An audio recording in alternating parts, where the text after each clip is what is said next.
आज इस छोटे से वीडियो के माध्यम से हम जनरेशन और ट्रांसमिशन के बारे में समझेंगे। इसका एक बेसिक नॉलेज लेंगे ताकि हम इसको डीपली अच्छे से पढ़ सकें। तो कैसे होता है पावर जनरेशन? सबसे पहले एक जनरेटिंग स्टेशन होता है जहाँ पर पावर को जनरेट करते हैं। पावर को जनरेट करने के लिए वहाँ पर एक अल्टरनेटर लगा होता है, और अल्टरनेटर जो होता है वो किस टाइप का रोटर होता है, उसमें वो सिलेंड्रिकल टाइप रोटर होता है। क्योंकि इसकी स्पीड जो होती है वो हाईएस्ट होती है, सबसे ज़्यादा होती है।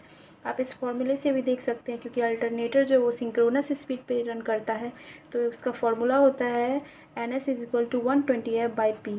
तो पोल्स की संख्या हम जितना कम रखेंगे उतना ज़्यादा स्पीड होगा। तो यहाँ पर बहुत ही मिनिमम पोल का यूज़ किया जाता है।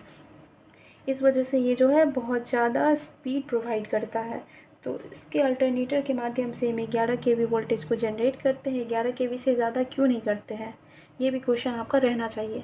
तो मैं बताती हूँ क्यों नहीं करते हैं। क्योंकि अगर 11 kV से ज़्यादा करेंगे तो इंसुलेशन खर्च बहुत ही ज़्यादा आएगा। इस वजह से हम उसको जनरेट 11 kV में करते हैं, बाद में हम उसे स्टेप अप करके ज़्यादा वोल्टेज को ट्रांसमिट करते हैं।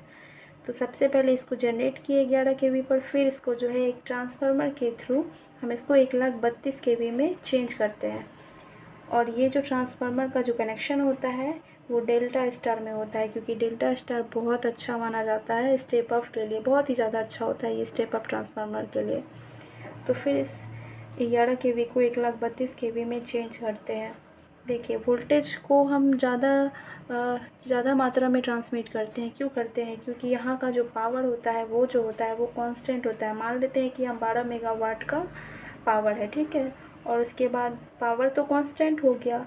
तो फिर या तो आई को चेंज कर सकते हैं। अगर हम आई को बढ़ाएंगे यानी कि करंट को बढ़ाएंगे तो लॉसेस ज़्यादा आएंगे। इस वजह से हम करंट को ना बढ़ाकर वोल्टेज को बढ़ाते हैं। वोल्टेज को बढ़ाते हैं और फिर करंट घट जाता है। करंट घटता है तो फिर लॉसेस कम आती है, क्योंकि कॉपर लॉस जो होता है I² R होता है। आई कम होगा तो लॉसेस भी कम होंगे। इस वजह से हम इसको वोल्टेज को अप करके ट्रांसमिट करते हैं। तो ये 132 जो होता है, फिर ये जो होता है ट्रांसमिट होता है।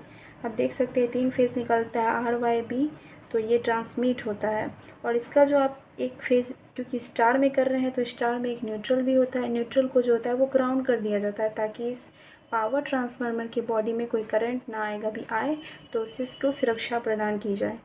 फिर जो 132 kV होता है इसे कहते हैं हम लोग primary transmission voltage. Primary transmission voltage अगर एग्ज़ाम में पूछा जाता है कि क्या होता है प्राइमरी ट्रांसमिशन वोल्टेज, तो वो 132 kV होता है।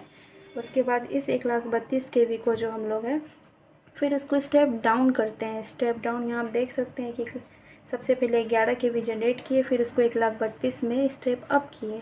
फिर स्टेप अप के बाद ये जो 132 प्राइमरी ट्रांसमिशन होता है, फिर इस 132 kV को 33 kV में स्टेप डाउन करते हैं। तो इस 33 kV को जो है वो सेकेंडरी ट्रांसमिशन वोल्टेज कहा जाता है। फिर ये जो होता है आगे डिस्ट्रीब्यूट होता है, फिर स्टेप डाउन होता है।